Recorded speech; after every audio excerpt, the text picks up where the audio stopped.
Well, I'm still jet lagged because I came directly from the hospital meeting the 6 released hostages on Saturday, straight to APAC yesterday to speak to 2,200 people. So this is a cozy event, but it's truly an honor to be here.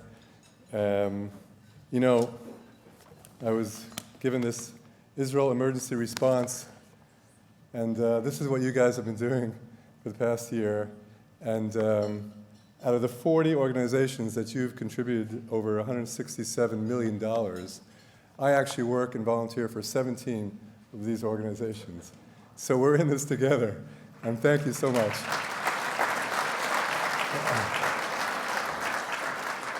One is the Hostage Forum, Hostage Families Forum, and you donated generously a large amount for the research that's done there, and I work with Professor Chagai Levine on research for the hostages and their families. And not less important is the EGOZ unit, which my son just finished 3 years of combat service and spent over a year in combat. So I really feel like we're partners in this, and thank you so much. I will share with you, and if you could put on a slide there, what I went through. From the 7th of October, I was scrambled to my unit, the IDF Hostage Negotiation Unit, and we got a message from a lady who said, my 2 children were kidnapped.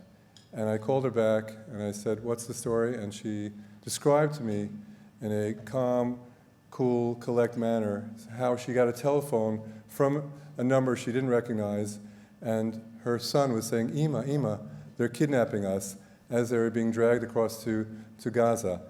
And we frantically tried to, mind you, this is October 7th, 9 in the morning. It was a novel concept.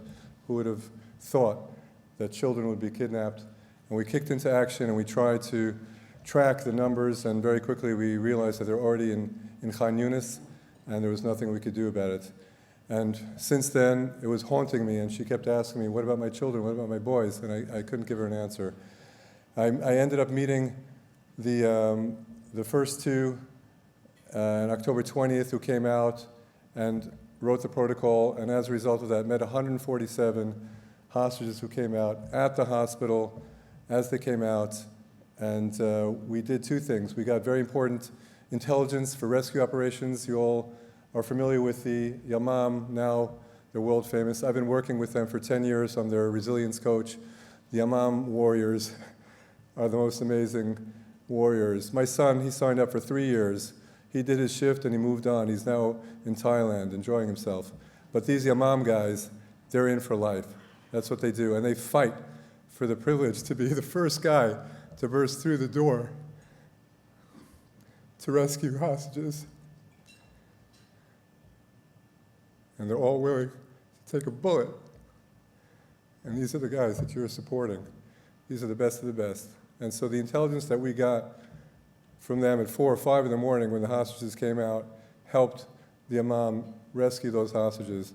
And we also got a lot of humanitarian intelligence, which is all the signs of life that all the families got. Every time a hostage comes out, they tell us at the hospital who they saw, when they're with them, what's their condition physically and mentally, and we immediately report that to the families. And those are things that came out of those conversations. And I don't want to keep you worried. Finally, on the 5th night, the 2 boys came back. Ima, I called her and I said, Ranana, tonight we're going to meet at the hospital. And Yakil and Yaakov. For me, now I'm being emotional. I'm happy I'm able to be emotional because I have a lot to process. I'm usually in operational mode 95% of the time. But once in a while, I tear up. That was one of those moments that I teared up. And it was wonderful to be able to have the children back. But the mission is still not complete. We still have 63 left in captivity. And I want to give you some insight after meeting 147 who came out, what they endured in captivity, what captivity is about. Because a lot of us have a preconceived notion that captivity, people say better be dead than be in captivity. And I train POWs I trained our commandos for POW training. I myself went through POW training as an Israeli Air Force pilot. And that's what most of the soldiers think in the beginning of the training. They say, I'm keeping the last bullet in the magazine for myself. And my job at the end of that week is to convince them that they can endure even captivity, which they think is worse than death. And I'm telling you, 147 hostages, they were in hell, some for 17 days, some for 50 days, some for 500 days, but every single one of them, every day was hell. They went through different types of abuse, whether it's psychological, sexual, physical, torture, but they endured it. They went to hell and came back to tell the tale. And not one of them will say, better be dead than be in captivity. The lesson to be learned from this is that we can endure. They symbolize every single one of us. I speak to the hostages. They don't feel like they're heroes. We all call them heroes, superheroes. They are, but only because they were put to the test. Every single one of you, if you were in captivity, you would not just survive, you would endure this and you would cope. Because who are these people? Who are these people that come out on Saturday morning? I meet them and they discover that their entire family has been murdered. Who is this guy at that moment who says, I will not break, I will find new meaning, I will build a new life? Who are these people? They are our people. It's our DNA. It's the Israelis, it's the Jews. How many people here are second, third generation of survivors of Holocaust? Let's see. This is it. You are living proof. This is our DNA. We can do this. And I saw that these civilians, it could be 80-year-old ladies, it could be a 15-year-old boy, they did the exact things that we teach in POW training without going through any training because they had this inherent resilience and they knew what to do. They just had it in. I'm telling you, every single one of us has it. And they did things to survive, not just to survive, but there was even, it sounds crazy, but they even grew in captivity. They not just adjusted. For a lot of them, the biggest trauma was the 7th of October, what they went through and what they saw and what they endured. But a lot of them managed to not just adjust in captivity, but even to grow, which is mind-boggling. And so a lot of them, they came out, and sure, it's a traumatic event, and it's going to be with them for life, but it doesn't necessarily have to be PTSD. It can be PTG. It can be post-traumatic growth. And we have to believe that. And that's what Israel is about. The person who came up with the idea to have Yom HaZikaron and Yom HaTzmaut, Remembrance Day and Independence Day, back to back, they thought he was crazy, but he was a genius. Because what did we have last week? That was exactly that. The Bibas family, a disaster, heart-wrenching. And then 24 hours later, 6 hostages came back, and we rejoiced. That is our reality. And we can do this. We have the immense pain and suffering and trauma, but we are growing from it. And we can do this. And the hostages there, I saw many different types of coping skills that they use. I want to share with you 2 of them. One, I call it EQ, emotional intelligence. When I train our commandos for captivity, I reframe captivity. I tell them, captivity is a traumatic interpersonal situation. Traumatic, but interpersonal. Even though the Hamas are monsters, inside there is a person. And what that means is, if you understand that, if you have that emotional intelligence to realize that there's a person there, that means you can influence him, and you can improve your situation, and you can cope better. And many of those hostages realize that the women did better than the men because they have more emotional intelligence. And the ones who had that ability to connect, they influenced, they convinced their captors to do many things. They bonded with them.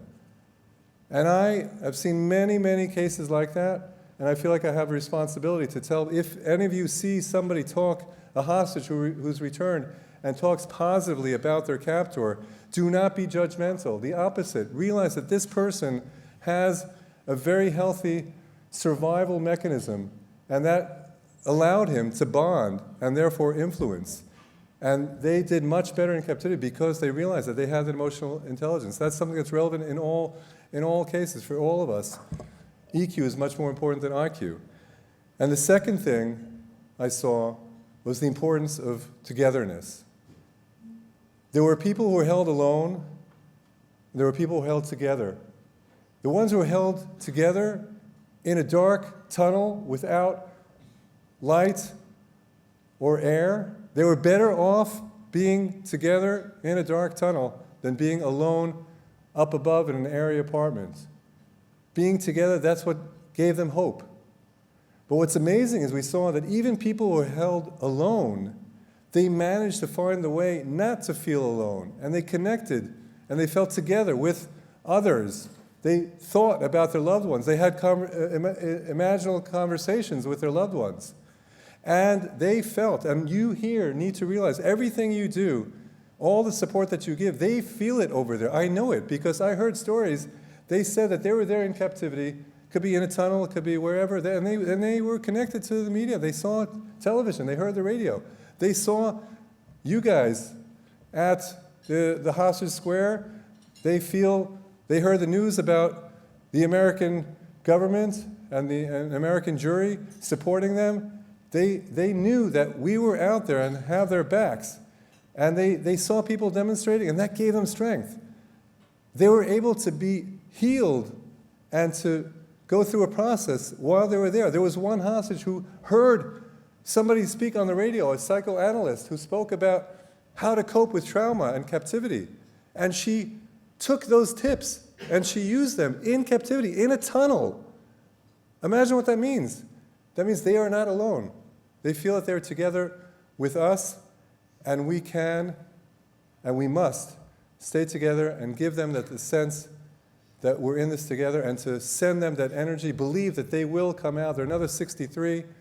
Dozens of them are still alive, and we have to believe that they're going to come out, and it's going to be thanks to the support that's given here and in Israel, and to send them those energies and to believe that they will not just cope, they will survive and thrive, and they will come back, and we will see them through.